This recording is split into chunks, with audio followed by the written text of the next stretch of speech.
Tomorrow, we mark a somber anniversary, 50 years since the assassination of the Reverend Dr. Martin Luther King Jr. It was cut short, his life, in his quest for equality and civil rights for all. But Dr. King's legacy does live on in those who knew and loved him, and also his family. Joining us this morning, we're so happy to welcome to the studio the goddaughter of Dr. King's widow, Coretta Scott King, Suzan Johnson Cook, also a former ambassador at large for the U.S. on religious issues and the author of several books. And we're so happy to welcome you today. Thank you so much for having me back. Yes, indeed. It's a pleasure to be here. I want to give a shout out, first of all, to Elder Bernice, Martin, and Dexter, his children. I was best friends with Yolanda, who passed, but, you know, the family was very close, and so they have a lot of activities this week. We reported today that Bernice will be visiting the Lorraine Hotel for the first time. Yes, tomorrow. And what a significant moment for her to relive that. And she says clearly, I don't remember my dad, but to be here will be so poignant and so remarkable. Very much so. In fact, I texted her over the week and I said, I know this is going to be a lot of emotions and everything, but I just want you to know I'm praying for you, pulling for you, but this will be her first time. And so I know that's going to be mesmerizing, magnanimous for her. Yeah.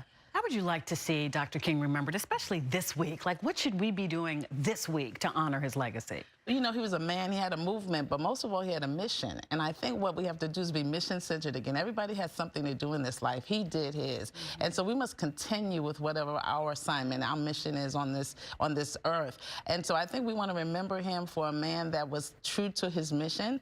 Just like Winnie Mandela, who left, you know, she was true to her mission, making sure that Mandela got free. And all of us have something to do. And so, you know, I say a woman today has to have CPR. She has to have cultural competence, and she's got to have policy and protocol, but she also has to have resistance because there's so much going on now that we can't accept. And so what is our mission in terms of all of the shootings, all of the racism, the stench of ugliness that's happening? How do we work against that and make sure that there's justice for all? A lot of people believe that racial tensions are worse now than they were, perhaps even in the 60s when Dr. King was alive.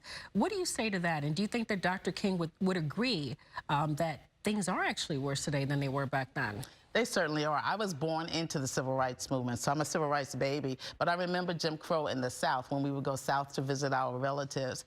But now Jim Crow is in the North, it's in the South, it's in the East and the West. And, you know, it's in a much more sophisticated form and a much more violent form. And so, you know, what we have to do is make sure that we're not attacking people. We're here on this earth to do good, to love good. You know, Yolanda wrote my book, Sister to Sister, about we are to love our neighbors as we do ourselves. And so right now there's not a whole lot of self-love, and there's certainly not a lot of love for our neighbors. So we have to reverse the script and flip the script.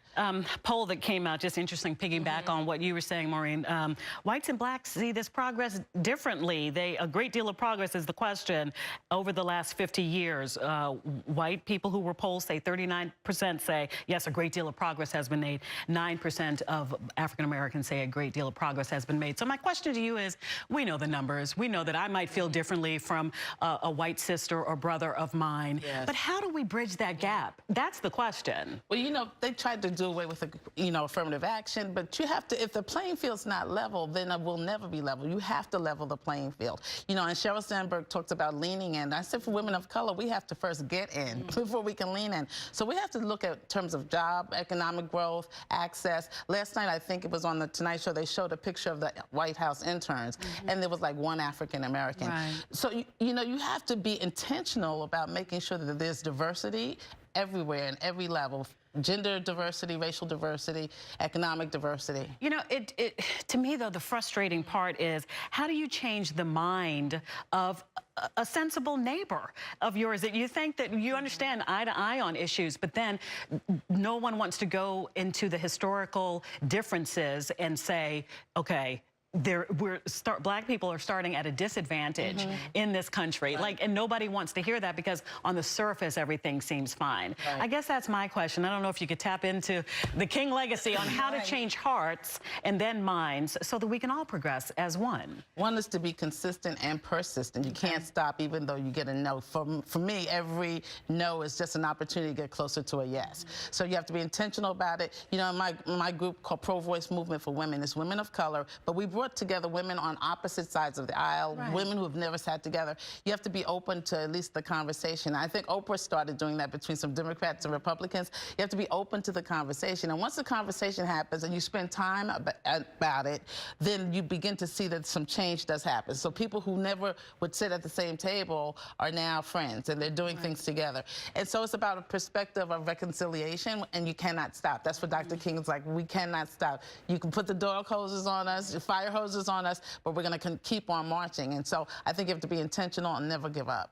Never say no. Unfortunately, we're going to have to end it there, but so much. 50 years later, it's unfortunate that we're still talking about these same issues. Hopefully, we'll stop talking about it when they truly live the dream that Dr. King talked about.